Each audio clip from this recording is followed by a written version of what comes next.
Hey everybody, how's it going? As you can see, today I'm joined by Mr. Clinton on the left and Oreo in the center. They are going to be helping me with today's video. Today's video has to do with a common recurring theme on this channel when we're discussing right to repair and some of the things that the lobbyists that are against right to repair will say. The manufacturers will often say that it's not just about safety, but it's about security and privacy. That if you allow other people to open the device, that there are serious security and privacy concerns. And when we did our own focus groups and our own polling, what we noticed is that this is one of the points that resonated most with consumers. One of the arguments that was most likely to make your ordinary, average, everyday consumer reject the idea of right to repair whole cloth, even without a serious argument or evidence behind it, was the idea that this hurts privacy. Now, earlier this year, I covered a case where Apple had to pay millions of dollars out because one of the Apple authorized repair centers leaked a customer's sex tape during an iPhone repair. What made this even more egregious is the fact that they did it from her account. So this made it look like, wasn't like I was just hacked. I chose to share this sex tape with you. So it doesn't just make you seem like you got hacked. It makes it seem like I want to share my sex tape with the world, which is infinitely worse in my opinion. And Apple was punished for that. And there's another story that came out recently on the other side of the aisle with regards to Android repair with Google. This comes from someone on Twitter. It says, yeah, don't send your Google phone in for warranty repair or replacement. As has happened with others, last night someone used it to log into my Gmail, Drive, Photos backup email account, Dropbox, and I can see from activity logs they opened a bunch of selfies hoping to find nudes. The photos they opened of me were in bathing suits, sports bras, form-fitting dresses, and of stitches after surgery. They deleted Google security notifications in my backup email accounts. If someone is interested in starting a class action lawsuit against Google for this, feel free to contact me. This happened even though I tried to erase the phone and lock the phone from Google's Find My iPhone service. The hacker changed my Gmail settings to mark all security messages from Google as spam. So when I checked my spam folder, that's where all the security alerts went when they were hacking me. Also, to be clear, I've been on Google support and Pixel support dozens of times all week before the hack happened, asking them to investigate why my phone marked delivered by FedEx disappeared at the warehouse. At any time, someone could have offered me any security advice. And then she has to remind everybody for the Dunning-Kruger crowd that are criticizing her and saying, you're dumb, why don't you reset your phone? A consumer can't factory reset a phone that won't turn on. I took every other recommended step to secure it, including lock my phone and erase my phone via Google's Find My Phone service. It did not work. This is a problem. And according to The Verge, it looks like Google is looking into it and they are, they're opening a case on it to try and figure out what happened in this particular case. But this really does kind of destroy this point that you'll hear from lobbyists on a regular basis, which is that the reason that you shouldn't have those unclean, unkept, dirty individuals, unauthorized schmucks with a cat in their lap working on your device is because they're going to go through all of your data. And once they go through all of your data, they're going to share it with everybody and there's no privacy and blah, blah, blah, blah.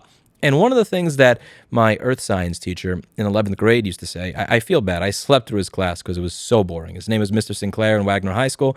One of the things he used to tell us, the one thing I remember from that class is if you get anything out of this, it should be a sense of healthy skepticism towards information you find out there in the world. When you see something on the news, when somebody tells you something, when you see something posted to MySpace or whatever, have a sense of healthy skepticism towards it. Don't just believe it whole cloth because it's information presented in front of you in a flashy manner. Ask some questions. Ask for evidence. Don't become a conspiracy theorist. Don't become a contrarian that just thinks the opposite of everything an authority figure tells them just for the hell of it. Have a healthy skepticism for everything that you see and ask some questions, and you'll probably be more informed throughout the course of your life. And that was, again, literally the only thing I got from 11th grade earth science. That and the fact that water has some of the highest specific heat of any liquid. But really, I agree with what he said. When you hear someone tell you that it's less secure to go to an independent repair shop, ask for evidence. Why is that the case?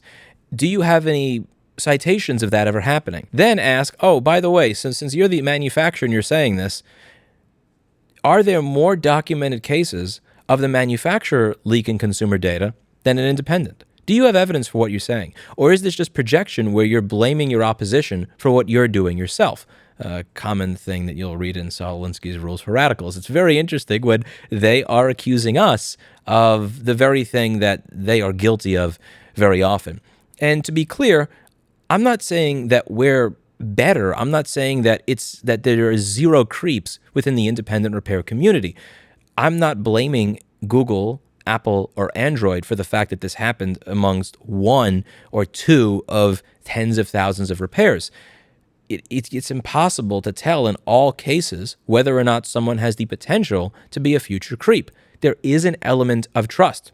You can do background checks all you want, but at some point there's going to be a creep that makes their way through those background checks and does screwed up shit. There's really no way to ensure throughout the entire industry 100% of your people are not creeps. What I'm saying is that I completely reject this concept of the new Soviet man in authorized repair. You know, the idea of somebody that's built in the manufacturer's image, that's selfless, dedicated to the company, would never look through your data. There's not a magic species of human being that works for the manufacturer that is a separate species, different DNA than the people that work at independent repair shops. They will hire creeps the same way that eventually some independent repair shop might hire a creep. They're not immune to it. And the idea that you can figure this out just by doing basic background checks or looking at people's resume and doing employee reviews or something is ridiculous. At some point, you may have somebody that snaps and does something stupid, and it's not any less likely with the manufacturer than it is with an independent repair center.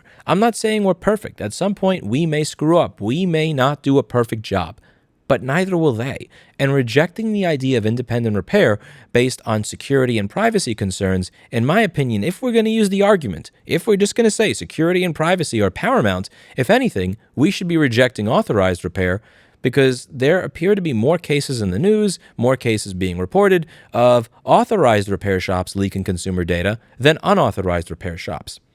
There's a reason for that, by the way. My theory is that there is a greater incentive structure with an independent service center to ensure that this never happens than with a manufacturer. Even if you don't trust the manufacturer's repair service, they do make the device. So if you want a smartphone, you're going to have to buy a smartphone from somebody. So even if you don't trust any of the manufacturers with your data, they have a way to make money from you via a purchase of the device.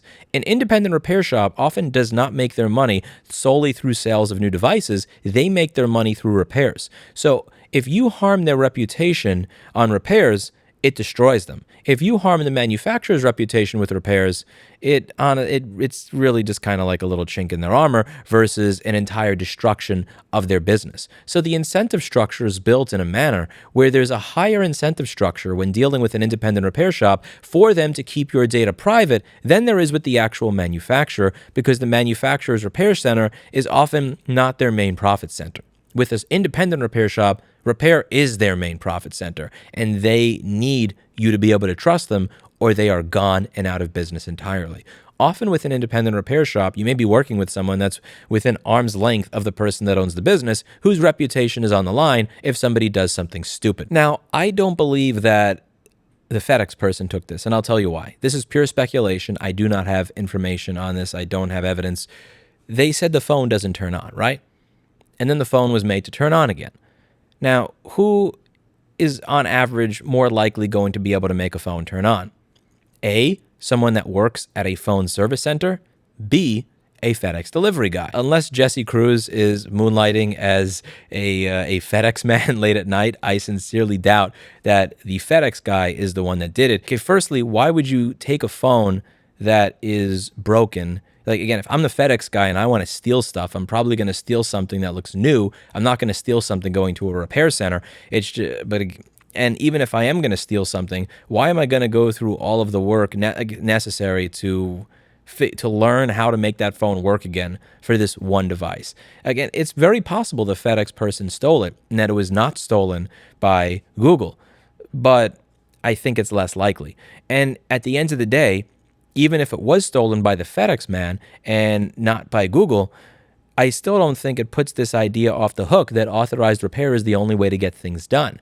The reason that Jane had to mail her device is most likely because there wasn't somebody available locally that was able to do the work for her. And if there was someone available local who would be able to do the work for her, then she would be able to have that person in sight while he opens it up, while he works on it. She'd be able to get an idea of the person that's working on it. So if she walks into a store and sees a guy or woman that's really, really creepy and really, really strange and giving her googly eyes and stuff, she'd be able to walk out and go to another one. It's different when you're able to create that in-person relationship with the person who is doing your repair. Local repair, in my opinion, it's less likely that you're gonna have a problem like this, particularly because you're not dealing with shipping to begin with. So you don't have to worry about somebody in shipping who may steal it or intercept it and take your stuff because you're not actually shipping it. I think it's really important to just get out of this idea that the authorized repair center claiming, okay, you have to get this certification and then a basic background check means you're completely immune to these types of privacy disputes. It's just there as a safety blanket. They say that to make you feel better. It's like getting an A+ certification. It doesn't actually mean you're any better at building a computer. I've been open to hiring people that don't have certifications. I'm open to hiring people that don't have high school diplomas. I am open to hiring people that have had a criminal record and have gone through the justice system and done their time and, paid their debt back to society. And I have had no problems with people going through data and posting it because I am very selective about the people that I choose to hire.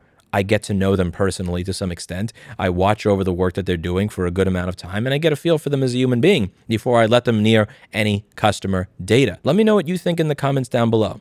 Do you believe in this idea of the new authorized Soviet repairman that's built in the image of the manufacturer, that's never going to put the long screw in the short hole, that's never going to accidentally erase something, that's never going to share your data on Facebook or your sex tapes or go through your stuff? Or do you think that that's just a bunch of garbage that they utilize to fearmonger people so they don't go for independent repair? And also, this is a really important one. What arguments do you think would work on average, ordinary people who are not tech savvy so that they don't believe in this? Because as I mentioned, we did do focus groups and polls on this earlier in the year, and the argument that worked best against different voters of all demographics was the argument that it is less safe and secure for your private and personal information to go to an independent repair shop than it is to go to the manufacturer. That argument that there was a risk to being hacked, safety and security of your data, is an argument that actually resonated with a diverse group of voters from, all cultures, backgrounds, income groups, races, sexes, gender identities, and everything else. And that's kind of scary because it means that these BS arguments, even when they don't have a citation, when they don't have evidence, actually land. So this is something that we do need to address if the right to repair movement is going to move forward. And I also think it's something that needs to be hammered home every single time something like this happens. Let me know what you think in the comments down below. That's it for today. And as always, I hope you learned something. See you in the next video. Say bye, Oreo. Oreo, look at the camera, boy. You guys are so lazy. See you later.